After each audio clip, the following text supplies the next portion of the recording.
Hey guys, so this is Editing Hannah here, as I completely forgot to start the vlog. So I wanted to pop on here, say hi, thank you for joining me, hope you're all doing well. As you'll be able to see, on Saturday we went and we did some foraging and some wreath making with my parents and my sisters.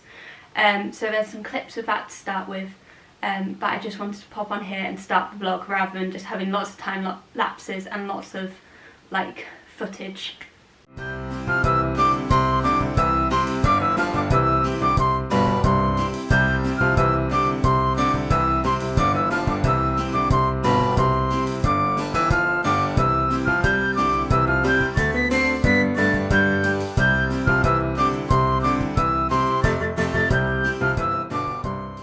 Hello guys, so it's a new day if you cannot tell, change of surroundings, change of outfit, but I was very aware that yesterday I didn't get to show you too much because I was with my family and I was busy chatting to them, so hopefully you saw bits and bats of footage of us going foraging and then making the wreaths, but I wanted to show you my wreath and sort of show you how I made it.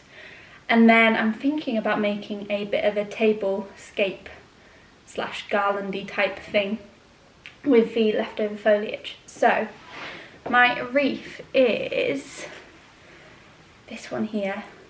So it's just got lots of like conifer in it, lots of holly. There was a really good holly bush that one of my mum's friends owns, and she let us get some holly off it, which I've never seen holly as good and with so many red berries on it. And then I've got some pine cones in there, and it's all done on, I'll show you the back. It's all done on a willow base. So because my mum does willow weaving, she has loads of these made up. And what it means is, rather than like doing a wire base and then filling it with moss and then adding your stuff on top, you can kind of just thread things in. So one way of doing a wreath is to like make little bundles up and like fit them all around and do it that way. But with these wreath bases, you can basically just slot in all the foliage and keep going round until you fill all the gaps. And if there are any gaps, they're wooden, so it kind of blends in and goes with rustic theme anyway. So that's my wreath. I had great fun making it. And yeah, we've got a basket full of foliage left. So I'm gonna think about, let it focus. Hello, I'm here. Please.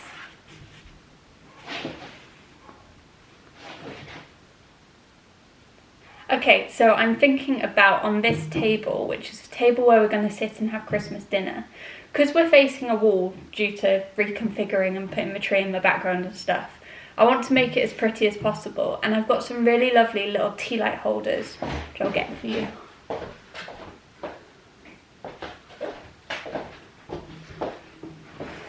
So I've got 3 of these that I got in the summer and I haven't actually used yet. So I was thinking some sort of like garlandy type thing down the middle of the table, or even down the back of the table, with these tea light holders sort of threaded in between. And then I've also got a couple of goodies in here. So I've got some red ribbon if I fancy using any of that. I've also got some gold beads, so they might come in handy. And I've also got a box full of pine cones still. So that's what I'm thinking. We've got conifer, some holly, some other bits and bats, some candles, and I thought I'd see about making a tablescape type thing.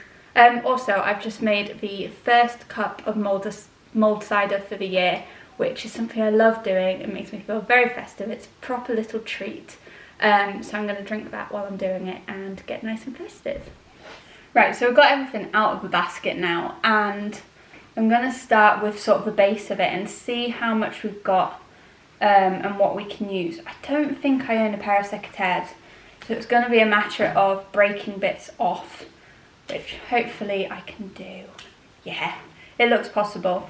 So then I'm going to, what I'm thinking I'm going to do is sort of like make little bunches where, well, yeah, I'm going to make a little bunch And then I've got little wires from like bauble hooks, which are really easy to like bend, and I'm just going to bend those round and secure each bit in place, and then I can build on that. So if that is the first little bit, then I'll make another one. I'm thinking I'll do all of the conifer and then I'll add the sort of holly and stuff in last, so then that can be like really visible, because there's not tons of it. So yeah, I'm going to make another bunch, probably secure that together with one of them. And then I'm going to add that to, we've got first bunch there, second bunch there, and I'm going to secure that in place. So we're sort of like building on it, making it longer and longer, and we'll see what length we can get to. It's not going to be very, very full, but it should add something. It should add something to the table and some colour and texture, and yeah, it's nice to have something that's real, because we've got a very realistic looking fake Christmas tree, but it's not actually real, and actual foliage always has a really nice smell to it, and it just adds a different texture and dimension, and it's something that I really like. So we're gonna get going with that. I'll probably set you on a time lapse, because otherwise it's going to be a little bit boring just watching me do the same thing over and over. And I'll pick you back up when I'm adding some of the more interesting bits in and making it look a little bit more pretty.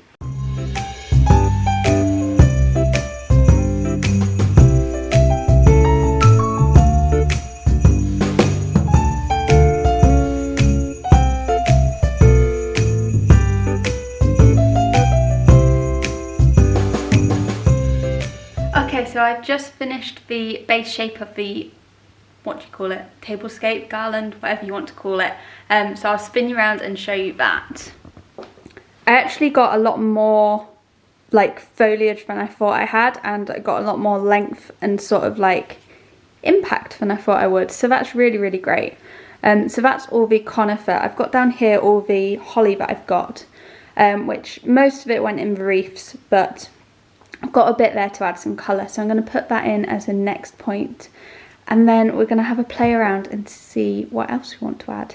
I'll see if I can put you somewhere where you can actually see the wreath. Oh. Okay, I think you can see a little bit better of what I'm doing. So as I say, the first thing I'm going to do is add the holly. I've got like big pieces like this, and I'm in a debate on whether to split them up or just slot them in. So I might just try slotting them in first. I'm not planning to move this about, so I'm really hoping that it doesn't matter if it's all a little bit just slotted rather than fully attached.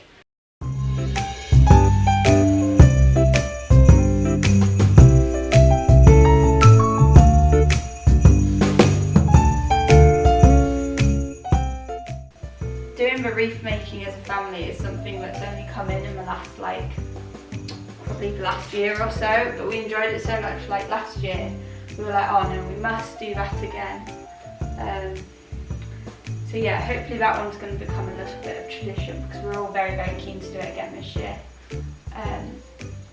But yeah, normally I wouldn't do a tablescape or a garland or anything, but I quite like the idea of doing it this year. So I think I had a centrepiece last year. I did one of the wreaths, exactly the same as I did for the door, but then had a big candle up the middle, and that was really nice. But I think with how we've got the table set up this year, it makes more sense to have something longer rather than something like circular. I can't get into this ribbon. Ooh, wait a minute, I'm gonna get some scissors. I'm thinking I could mirror sort of the red berries with a bit of red ribbon. We also had pine cones, where I would put those. I'm gonna pop some of these in first, because that's sort of like carrying on more of a natural theme, and I'll just fill it out a little bit. I've got loads of these, so I don't have to be as stingy.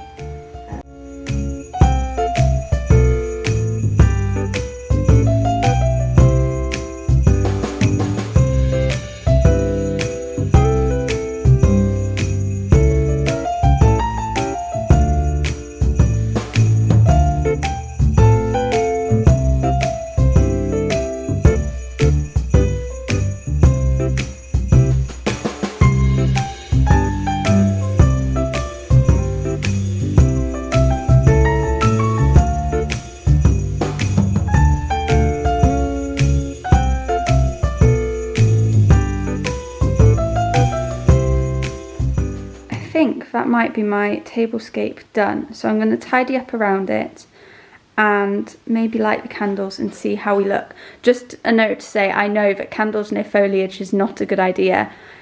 These are in candle holders and they'll only be lit when we're literally in this room keeping an eye on them.